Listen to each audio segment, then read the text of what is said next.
Michael is 44, house, job, family, and no idea who he is outside of what he provides. I brought in David Thoreau, a man who spent 2 years measuring what a life actually costs.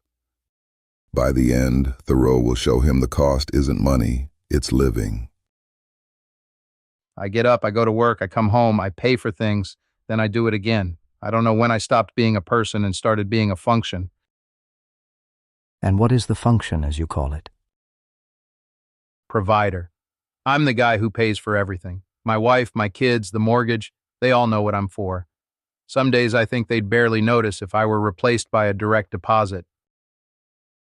You believe yourself to be a mechanism, something that converts labor into currency and currency into comfort. Is that what you believe you are? Some days, yeah, pretty much. Then let me offer you something, not as consolation, but as diagnosis. The cost of a thing is the amount of what I will call life, which is required to be exchanged for it, immediately or in the long run. You have been paying for your house, your obligations, your family's comfort with your life, and I do not mean your years, I mean your living. That's exactly it. But what am I supposed to do? I can't just stop paying the mortgage. I did not ask you to abandon your responsibilities. I asked you to see clearly what you are exchanging and for what. There is a difference between a man who provides because he has chosen it as an expression of who he is, and a man who provides because he has forgotten he is capable of anything else. I used to know what I wanted. I used to have things that were just mine, a project I was building, a book I was reading, time that was mine. And when did you permit that to end? I don't know. It was gradual. You let things go. 1 year it's the book, the next year it's the project. Eventually you're just efficient. The mass of men lead lives of quiet desperation. What is called resignation is confirmed desperation. You have not simply become busy, Michael. You have resigned, and you have named the resignation responsibility. That's a hard thing to hear. It is meant to be heard, not endured. There is a difference. I did not go to Walden Pond to suffer. My purpose in going there was not to live cheaply nor to live dearly, but to transact some private business with the fewest obstacles. I needed to know what was essential. You have surrounded yourself with so many obligations that you can no longer find what is essential in you. But what's essential in me at this point? That is the question a man at your stage must ask. Not loudly, quietly.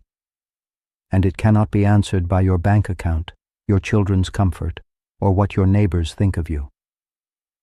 Public opinion is a weak tyrant compared with our own private opinion. What a man thinks of himself, that it is which determines or rather indicates his fate. I don't even know what I think of myself anymore. You know something. You know you are more than a mechanism that converts labor to currency. The fact that you feel the loss of yourself is itself evidence that there is a self to lose. A man who has truly become nothing does not mourn it. So what do I do with that? You begin, not dramatically, not by walking into the woods. The finest qualities of our nature, like the bloom on fruits, can be preserved only by the most delicate handling. Yet we do not treat ourselves nor one another thus tenderly. You have been rough with yourself for a long time. The remedy is not more roughness in the opposite direction. So what, I just pick the book back up? You begin to aim at something that is yours and not merely useful. In the long run, men hit only what they aim at. Therefore, though they should fail immediately, they had better aim at something high. You have been aiming at sufficiency for so long that you have forgotten sufficiency was never the point. I keep waiting for some kind of permission, like someone's going to tell me it's okay to want something for myself again. No one will grant you that, but you are not waiting for permission. You are waiting for proof that you still exist, that there is something there worth reclaiming. and you already have it.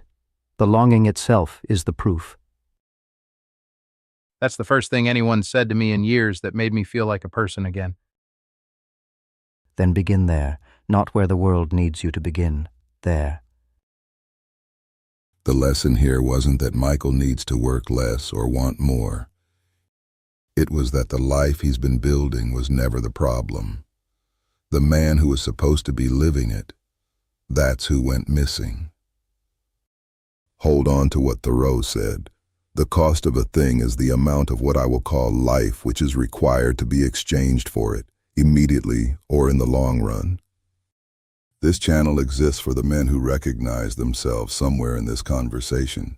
If that's you, subscribe, leave a comment. There's more work to do. Stillwater Man.